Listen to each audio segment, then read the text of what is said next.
Welcome in and thanks for joining us for the latest WHHI Daily News, where we strive to bring you more Lowcountry news more often. I'm Bob Stevens. The Beaufort County Schools Book Review Committee has banned a fourth book out of the 66 they've reviewed in the last 9 months. B.T. Gottfried's Forever for a Year tells the story of two high school freshmen falling in love and all of the firsts they share. The book had only been available to high school students before being pulled from the shelves last fall for review. 5 more books, though, were reviewed and returned to school library shelves. Over 1,300 South Carolina Republicans enriched their party and gave indicted former President Trump their approval before the Silver Elephant Dinner over the weekend in Columbia. Trump spoke for over an hour to what party officials say was the largest crowd in the dinner's history. His speech was pretty standard stuff. No mention at all of South Carolina Senator Tim Scott, only a brief mention of former Governor Nikki Haley, noting her absence from the event, unlike Governor McMaster, Senator Graham, and other party leaders who have already endorsed him. For as upscale and high-end as Hilton Head Island professes to be, there are still more than a dozen dirt roads on the island, a half dozen of which the town is planning to pave in the coming months.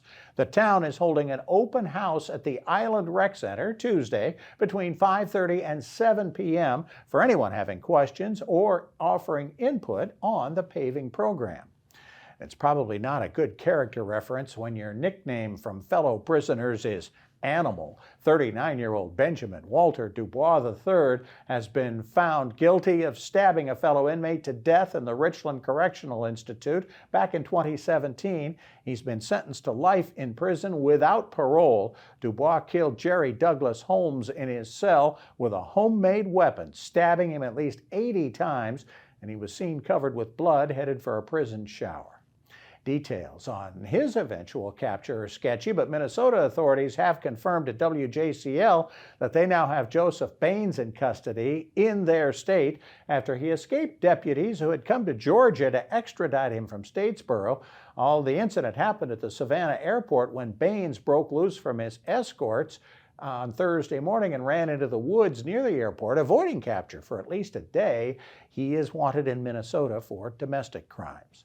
A couple of weeks ago, it was all about the Powerball drawing that ended up netting a California ticket holder a little over $1 billion. The Mega Millions lottery also had not had a winner since April, but still lagged the 10-figure Powerball. Well, now Mega Millions has its big numbers. A record jackpot worth over $1.5 billion could be won if you match numbers in tomorrow night's drawing. Now, 9 tickets were sold in 8 different states on Friday, none of them sold in South Carolina or Georgia, that matched the 5 white balls but not the 6th yellow ball. Those tickets were all worth at least $1 million. Not a bad consolation. For more information on these and other Lowcountry stories, we invite you to visit the sources listed on your screen. Still a lot of sports to talk about. We're going to talk high school football a little later on. We're going to talk with Justin Jarrett right now. Hey, it's time for Last Night in the Lowco on WHHI, powered by LowcoSports.com. And it's almost time for high school football to return to the Lowco. The season kicks off next Saturday when Beaufort Academy faces Trinity Collegiate in the One Team, One Cause football showcase at Charleston Southern, and the Friday night lights flip on full blast on August 18th. But Thursday was a sort of tailgate party for those of us who have to work on Friday nights.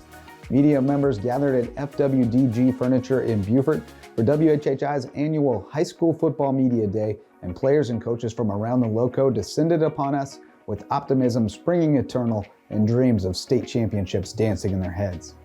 The defending Class 3A champion Beaufort Eagles were there, and Coach Bryce Libran says his coaching staff is eager for the opportunity to try to mold a new group of men into a championship team. Yeah, I mean, I don't think the preparation changes for us, and the football geek and myself and probably the rest of our coaches on our staff really enjoy that part of it. The rest are trying to reach the mountaintop where Libran's Eagles reside, including their neighbors on Ladies Island. Longtime Thomas Hayward coach Nick Shuford makes the move to Beaufort Academy this season, and he brings his son and quarterback Dietrich Shuford with him to pair with an impressive stable of offensive weapons. Them trying to figure out the kind of style of football I want to play, and me learning the style of football they're accustomed to playing, and trying to find a mix of what we think will be most successful with. We'll take a look at more Lowco high school football teams as we lead up to kickoff. For Lowco Sports and WHHI, I'm Justin Jarrett. Until next time, go Lowco. Thanks, Justin. Might be the easiest forecast Maria Soden's had all summer long. Maybe? Thanks, Bob. Yep, so taking a look ahead, the forecast is going to be pretty easy for this week because it's going to be hot and we are going to see thunderstorms basically every afternoon and evening this week. So taking a look at Tuesday, it's going to be partly cloudy with thunder showers throughout the afternoon and going into the evening. Hilton is going to have a high of 95, a low of 80. Bluffton's going to have a high 97, a low of 79. And Beaufort's going to have a high 96 and a low of 79. The sunrise for the Tuesday is going to be at 6:42 and sunset's going to be at 8:14. Taking a look at the beach tides, low tide's going to be at 10:24 a.m. and high tide's going to be at 3:39 p.m. Taking a look into the rest of the week, Wednesday, again, partly cloudy with thunder showers throughout the afternoon and to the evening. Highs in the 90s, lows in the 70s. Come Thursday, it's going to be cloudy with thunderstorms throughout the afternoon, but it should be clearing up by the evening that day. Highs in the 90s, lows in the upper 70s. And then come Friday, we're going to see thunderstorms in the morning. It's going to be clear throughout the day, but then we are going to see them come back in the evening. Highs are going to be in the 90s, lows are going to be in the 80s. That's it for today. Let's head it back to the desk. Thanks, Maria. Coming up a little later on, we're going to find out more about how one high school is getting ready for its football season. We're also going to talk about upcoming opportunities at the Island Rec Center. It's time to get ready for the fall programs there. Up next, Charlie Clark joins us to talk about the summer on the island, business-wise. Stay with us.